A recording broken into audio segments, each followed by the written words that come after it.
नमस्कार, मैं सतीश कुमार मिश्रा और स्वागत है आप सभी का कॉम्पिटिटिव इंग्लिश ट्यूटोरियल के यूट्यूब चैनल पर। और आज मैं आप समूह के बीच में lesson number 24 parts of series के बीच में एडवर्ब का दूसरा पार्ट लेकर के हाजिर हूं। और इस पार्ट में हम जानेंगे एडवर्ब, फॉर्मेशन ऑफ एडवर्ब कैसे होता है, यानी एडवर्ब बनता कैसे है, उसका पोजीशन क्या होता है, यानी सेंटेंस में शब्दों के बीच हम एडवर्ब को कहाँ-कहाँ, कैसे-कैसे रखते हैं, इसके बारे में जानेंगे। और तीसरा, कंपैरिजन ऑफ एडवर्ब्स क्या होता है। तो इन सब सारे टॉपिक्स के बारे में हम डिटेल से जानेंगे। एडवर्ब के बारे में हम पिछले लेसन में जान चुके हैं और ये ज़्यादा बड़ा वीडियो नहीं होगा, बहुत छोटा वीडियो होगा। और इसका पार्ट अगर मैं उसमें शामिल करता तो बहुत लंबा वीडियो हो जाता है, इसलिए मैंने इसको सेकंड पार्ट में लाने का निश्चय किया। तो बने रहिएगा वीडियो के अंत तक और देखिए एक-एक चीज़ को समझ जाने और बारीकी से फिर इसके इस्तेमाल से सेंटेंस की खूबसूरती को निखारने में कितनी मदद मिलती है। तो चलिए हम बिना देरी किए चलते हैं अपने कंप्यूटर स्क्रीन पर। जैसा कि आप देख पा रहे हैं आपके स्क्रीन पर, आज हम एडवर्ब का पार्ट 2 लेकर आपको दिख रहा होगा आपके स्क्रीन पर। तो इसमें हम जानेंगे फॉर्मेशन ऑफ एडवर्ब। जो सबसे पहला चीज होता है कि एडवर्ब को हम उसको फॉर्म कैसे करते हैं, यानी एडवर्ब बनता कैसे, एडवर्ब अपना शक्ल कैसे लेता है। तो हम सबसे पहले इसके बारे में जानते हैं कि एडवर्ब का फॉर्मेशन कैसे होता है। जैसा कि आप देखेंगे आपके स्क्रीन पर दिख रहा होगा, यहाँ फॉर्मेशन ऑफ एडवर्ब के बारे में हम जानते हैं। तो पहला जो नियम है एडवर्ब के बनाने का, वो नियम ये है कि adverbs are formed mainly by adding ly to the adjectives, यानी एडजेक्टिव्स के अंत में ly जोड़कर हम एडवर्ब बनाते हैं। तो सबसे पहले हम देखते हैं कि एडजेक्टिव से एडवर्ब बनता कैसे है। इसको समझने के लिए मैंने यहाँ पर पहला एडजेक्टिव्स का दिया हुआ है और दूसरा जो कॉलम है ये एडवर्ब का। अब यहाँ हम पहले सेंटेंस की बात करें, Ram is a slow writer. तो राम इस वाक्य में सब्जेक्ट है, इज वर्ब है, मेन वर्ब है ये, और राइटर भी एक कॉम्प्लीमेंट है, राइटर भी नाउन है। बट यहाँ बात हो रही है कि राम लेखक है। कैसा लेखक है? स्लो राइटर है, धीमे लिखने वाला, यानी लिखने का काम ये धीरे धीरे करता है। तो यहाँ जो स्लो है, जहां मेरा ये क्रसर चल रहा है, ये स्लो एडजेक्टिव है क्योंकि ये नाउन की विशेषता बता रहा है। अब यहां हमने देखा कि Ram is a slow writer, तो ये स्लो एडजेक्टिव है। इस स्लो से हम अगर इसमें एल वाई जोड़ दें तो ये एडवर्ब बन जाता है। साथ ही साथ हम इसका सेंटेंस में यूज भी देखेंगे। अब इसी वाक्य को देखिए, मैंने लिखा यहाँ राम राइट्स स्लोली। तो जहां यहाँ स्लो नाउन की विशेषता बता रहा है, इसलिए यह एडजेक्टिव है। लेकिन अब यहाँ अगर हम दूसरे वाक्य की बात करें तो इसमें देखिए राम राइट्स स्लोली। यहाँ इस वाक्य में राम एक एक्शन कर रहा है और वो एक्शन क्या है? लिखने का। और कैसे लिखता है? राम लिखता है, ये राम एक काम करता है लिखने का। कैसे लिखता है? धीरे धीरे। तो यहाँ जो हम सवाल कर रहे हैं वो वर्ब को लेकर के सवाल हो रहा है कि लिखने का काम कैसे होता है, और हमें जवाब मिलता है धीरे धीरे। तो ये जो स्लोली है ये वर्ब को मॉडिफाई कर रहा है, इसलिए स्लोली एडवर्ब हुआ, जिसका विस्तार से चर्चा मैंने एडवर्ब वाले पार्ट में बता दिया है। तो ये आपने देखा कि पहला जो कॉलम है 1 2 3 4, ये 4 सेंटेंस आप देख रहे हैं, ये सब में स्लो, ब्यूटीफुल, करेक्ट और बैड, ये सारे एडजेक्टिव्स हैं। क्योंकि एडजेक्टिव्स का मेन फंक्शन क्या होता है? Adjective is an word which qualifies the noun और प्रोनाउन। जो नाउन या प्रोनाउन की विशेषता बताए उसको हम एडजेक्टिव कहते हैं। लेकिन जो वर्ब, एडजेक्टिव और किसी दूसरे एडवर्ब की विशेषता बताए उसको हम एडवर्ब कहते हैं। तो यहां आपने पहले वाले कॉलम में देखा कि स्लो नाउन की विशेषता बता रहा है, इसलिए स्लो एडजेक्टिव है। और दूसरे वाले सेंटेंस में आपने देखा कि स्लोली राइट्स वर्ब की विशेषता बता रहा है, इसलिए स्लोली एडवर्ब हुआ। अब सेकंड सेंटेंस को देखिए, she is a beautiful singer. वह एक खूबसूरत गायिका है, मतलब सुंदर गायिका है। यहाँ ब्यूटीफुल सिंगर को क्वालिफाई कर रहा है, और सिंगर क्या है? नाउन है, इसलिए ब्यूटीफुल एडजेक्टिव है। पर इसी ब्यूटीफुल में जब हम एलवाई जोड़ते हैं और ये कैसे वर्ब को मॉडिफाई करता है, इसको अब हम देखेंगे। शी सिंग्स ब्यूटीफुली, मतलब हुआ वह सुंदर तरीके से गाती है, वह गाने का काम करती है। कैसे गाती है? सुंदर गाती है। तो यहाँ ब्यूटीफुली जो है ये सिंग्स वर्ब को मॉडिफाई कर रहा है, इसलिए ये एडवर्ब हो गया।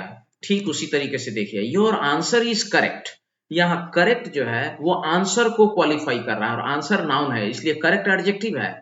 लेकिन जैसे ही अब इसको हम एडजेक्टिव की तरीके से यूज कर रहे हैं, इसमें एल वाई जोड़ रहे हैं, तो अब ये किसी एडजेक्टिव को नहीं, ये वर्ब को मॉडिफाई कर रहा है। You yo you answer correctly, यानी तुमने जवाब जो दिया वो सही जवाब दिया। How do you answer? You answer correctly, तुम सही जवाब देते हो। इसी तरीके से तीसरा वाक्य, चौथा वाक्य देख लीजिए, he is a bad driver, वो एक खराब चालक है। यानी इस चालक की विशेषता है कि वो खराब है, और ड्राइवर यहाँ नाउन है, तो बैड जो उसको क्वालिफाई कर रहा है, इसलिए नाउन को क्वालिफाई करने के चलते बैड क्या है? एडजेक्टिव है।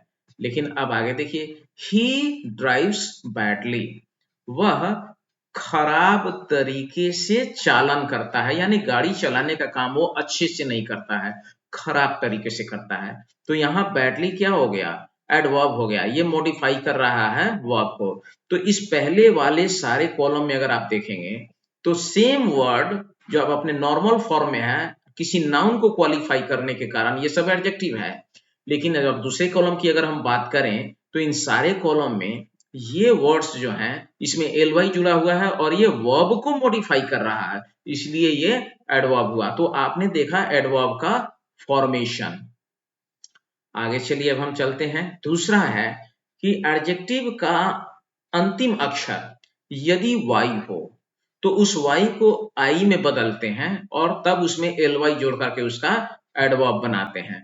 अब हम इसको भी देख लेते हैं। अब एज फॉर एग्जांपल देख लीजिए, हैप्पी से हैप्पीली बना, हे भी, इसके भी अंत में वाई है और वाई के पहले क्या है? कॉन्सोनेंट है। यहाँ वाई चेंज हो गया आई में और एल वाई जुड़ गया। उसी तरीके से इजी, इजी में भी वाई है अंतिम लेटर और इसके पहले कॉन्सोनेंट है, तो वाई आई में बदल गया और एल वाई हमने जोड़ दिया। तो ये हैवी, हैप्पी, हैप्पी, हेवी और इजी, ये पहले वाले जो कॉलम है ये एडजेक्टिव हैं, लेकिन उनमें हमने एल वाई जब जोड़ा वाई को आई में बदल के, तो ये एडवर्ब बन गए। लेकिन यहाँ एक ध्यान देने वाली बात है, हर एल वाई से एंड करने वाला वर्ड एडवर्ब नहीं होता। उदाहरण के लिए आप इस पर देखें, यदि इन शब्दों के अंत में एल वाई है फिर भी ये एडजेक्टिव है। एज फॉर एग्जाम्पल अगर हम बात करें, lovely, she is a lovely girl, तो लवली गर्ल को क्वालिफाई कर रहा है, यानी गर्ल नाउन है। Timely, the train is timely, गाड़ी समय पर है, यहां ट्रेन को क्वालिफाई कर रहा है। मैनली, उसी तरीके से वुमनली, किंगली, तो ये सब ऐसे वर्ड्स हैं जिनके अंतिम अक्षर एल वाई तो जरूर है, लेकिन ये एडवर्ब नहीं होकर के ये सारे एडजेक्टिव हैं। ये कुछ ऐसे चीज हैं जिनको आपको सेंटेंस में यूज के आधार पर ध्यान में रखना पड़ेगा। अब हम जानेंगे तीसरा। इन वाक्यों को जरा ध्यान से आप देखिए।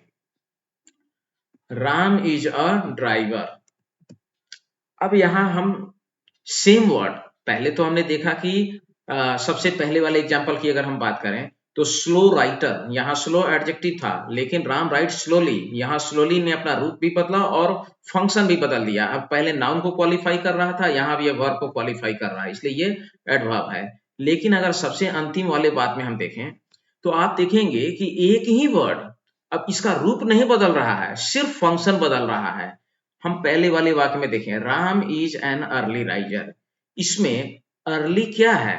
अर्ली एडजेक्टिव है, ये राइजर नाउन को क्वालिफाई कर रहा है। राम एक सवेरे जगने वाला व्यक्ति है, इसका सेंस ये हुआ। लेकिन अर्ली बिना रूप चेंज किए हुए कैसे एडवर्ब बनता है? ये मिसलेनियस यूज है। राम गेट्स अप अर्ली, अब गेट्स अप जो है इसमें फ्रेजल वर्ब है, गेट्स अप का मतलब होता है जगना। तो अर्ली यहाँ क्या कर रहा है कि इस वर्ब को मॉडिफाई कर रहा है, इसलिए ये एडवर्ब हो गया। दूसरा, इसमें अर्ली का रूप नहीं बदला, जैसा एडजेक्टिव में है वैसे ही एडवर्ब में है, लेकिन सेकंड वाले पोर्शन में ये एडवर्ब है और पहले वाले पोर्शन में ये एडजेक्टिव है। पहले वाले में नाउन को क्वालिफाई कर रहा है और दूसरे वाले में वर्ब को मॉडिफाई कर रहा है। इसके कुछ और एग्जांपल हम देखते हैं।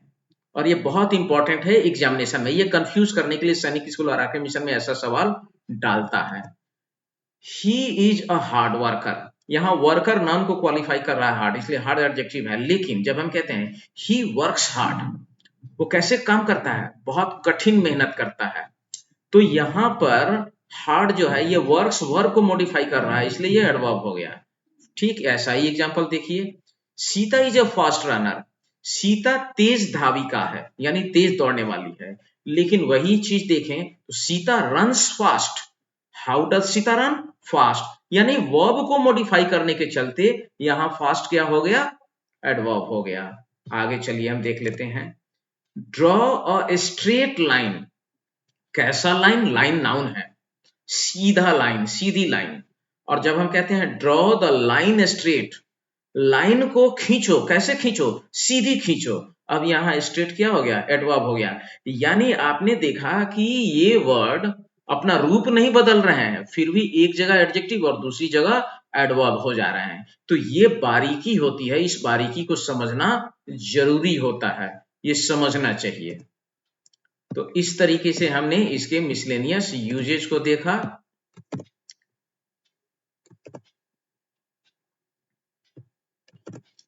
आगे हम जानेंगे पोजीशन ऑफ एडवर्ब के बारे में।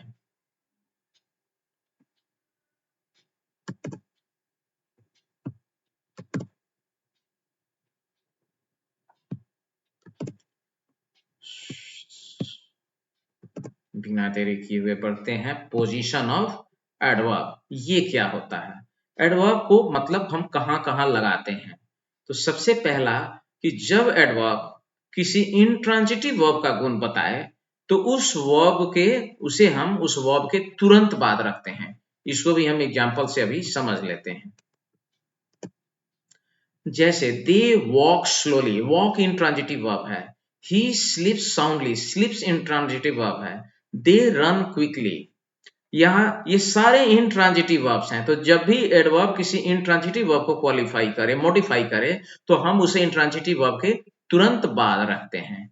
इसी तरीके से जब एडवर्ब किसी ट्रांजिटिव वर्ब के बाद कोई ऑब्जेक्ट आए तो एडवर्ब को ट्रांजिटिव वर्ब और ऑब्जेक्ट के बाद रखते हैं। इसको भी हम समझते हैं यह एग्जांपल से। आज फॉर एग्जांपल देखिए, she sings the song sweetly, she sings the song sweetly,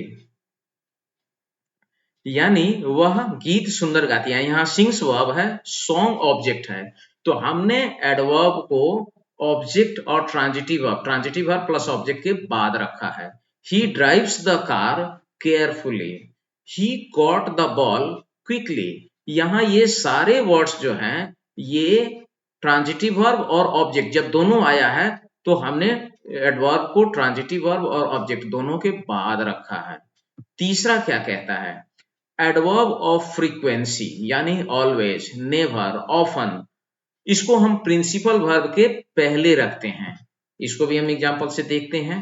जैसे दे नेवर सिंग, अब देखिए ये नेवर एडवर्ब ऑफ फ्रीक्वेंसी है तो हम इसको वर्ब के पहले रखते हैं। अब सिंग क्या है, प्रिंसिपल वर्ब है, एक ही वर्ब है। शी समटाइम्स डांसेज, वह कभी कभी नाचती है। ही ऑलवेज प्लेज, वह हमेशा खेलता है।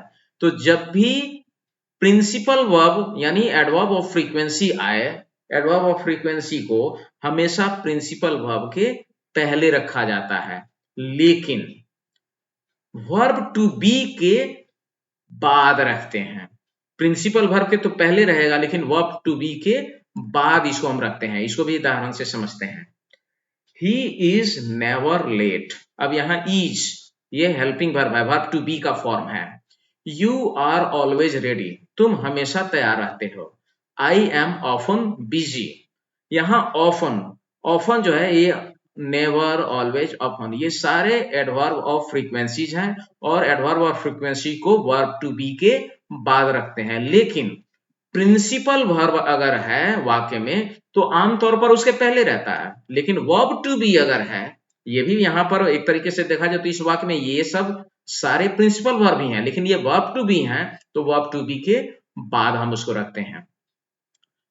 उसके बाद अगर वाक्य में auxiliary verb plus principal verb, अगर दोनों हो यानी हेल्पिंग वर्ब भी हो और प्रिंसिपल वर्ब भी हो तो एडवर्ब और फ्रीक्वेंसी को दोनों के बीच रखते हैं। पहले वाले एग्जांपल की अगर हम बात करें तो यहां सिर्फ प्रिंसिपल वर्ब है, हेल्पिंग वर्ब नहीं है। दूसरे वाले में केवल हेल्पिंग वर्ब यानी वही हेल्पिंग वर्ब ही मेन वर्ब का काम कर रहा है, लेकिन वो वर्ब टू बी का रूप है। तो उसके बाद हुआ प्रिंसिपल वर्ब के पहले, लेकिन हेल्पिंग वर्ब और प्रिंसिपल वर्ब जब दोनों रहे तो एडवर्ब ऑफ फ्रीक्वेंसी को उसके बीच में रखते हैं। As for example, they have always done it, they have always done it. He has never failed, यहां अब have और done, have हेल्पिंग वर्ब हुआ और done प्रिंसिपल वर्ब हुआ, तो इन दोनों के बीच में हमने एडवर्ब और फ्रीक्वेंसी को लगा दिया। उसी तरीके से he has never failed, वह कभी फेल नहीं हुआ, यहाँ has और failed ये दोनों हेल्पिंग वर्ब और प्रिंसिपल वर्ब के बीच में हमने never को लगाया।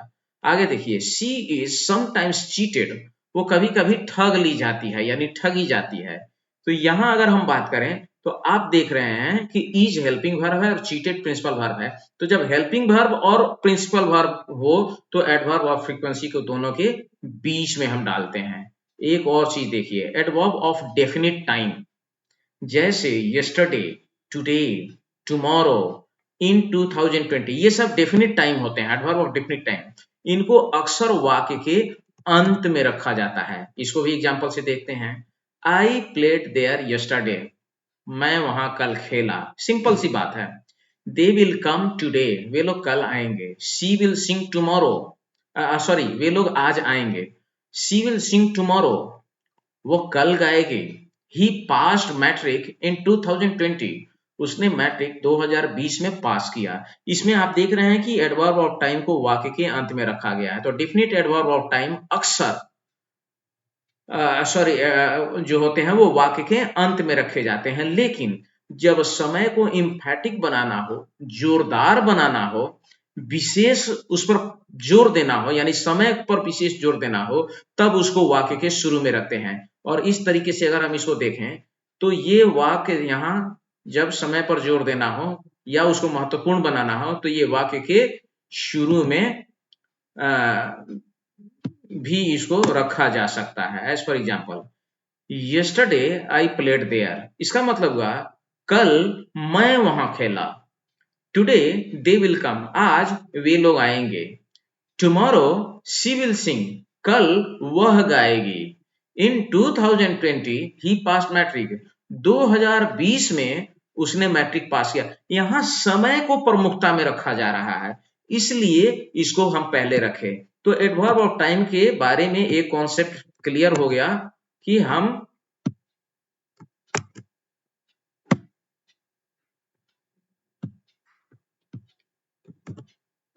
एडवर्ब ऑफ टाइम के बारे में, जब सामान्य रूप में एडवर्ब ऑफ टाइम को हम सेंटेंस में रखते हैं तो इसको वाक्य के अंत में रखते हैं, और अगर समय को एम्फैटिक बनाना हो तो इसे हम वाक्य के शुरू में ही डालते हैं। तो इस तरीके से ये पोजीशन ऑफ एडवर्ब तय होता है कि कहां रहेगा। और अंत में हम देखते हैं कंपैरिजन ऑफ एडवर्ब्स, जिस तरीके से एडजेक्टिव का रूप बनता है पॉजिटिव, कंपैरेटिव और superlative, in the same way adverb के भी रूप होते हैं और एडवर्ब का भी इस्तेमाल कंपेयर करने के लिए किया जाता है।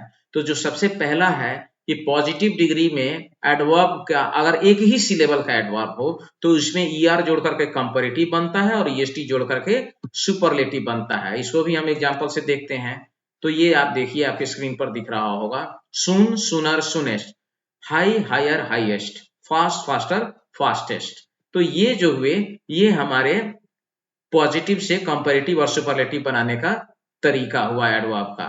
आगे हम देखते हैं कि यदि किसी शब्द में एलवाई लगाकर एडवर्ब बनाया गया हो तो उस एडवर्ब को मोर लगाकर कंपैरेटिव बनाते हैं और मोस्ट लगाकर के सुपरलेटिव बनाते हैं। इसको भी हम एग्जांपल से देखिए, जैसे ब्यूटीफुली है, इसमें एलवाई जोड़ करके हमने इसको एडवर्ब बनाया, ब्यूटीफुल से ब्यूटीफुली बना है। तो एडजेक्टिव में जब एलवाई जोड़ करके उसका एडवर्ब बने तो उसका मोर और मोस्ट लगा करके हम सुपरलेटिव बनाते हैं, जो कि आपको यहां दिख रहा होगा स्क्रीन पर। चलिए अब हम आगे बढ़ते हैं।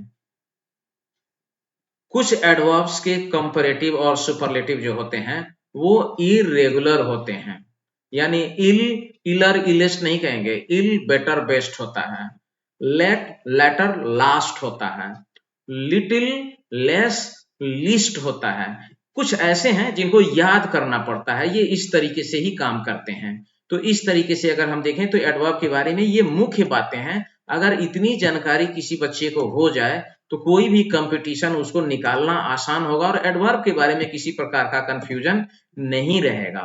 And lastly all of you are, मैं ये बोलूंगा कि आप मुझे कमेंट करके बताइए कि आपको ये टॉपिक कैसा लगा, और यदि आपको मेरा टॉपिक पसंद आ रहा हो तो all of you are requested, please subscribe my channel and share it more and more to your friends so that the knowledge should reach everyone. आपका स्नेह सजेशन मुझे मिलता रहता है और उससे मुझे बहुत मार्गदर्शन भी मिलता है, आगे काम करने के लिए उत्साह भी मिलती है। तो अंत में आप सबों को इसके लिए धन्यवाद, और इसी तरीके से इस वीडियो को देखते रहें, शेयर करते रहें और लाइक करें, कमेंट करें। धन्यवाद।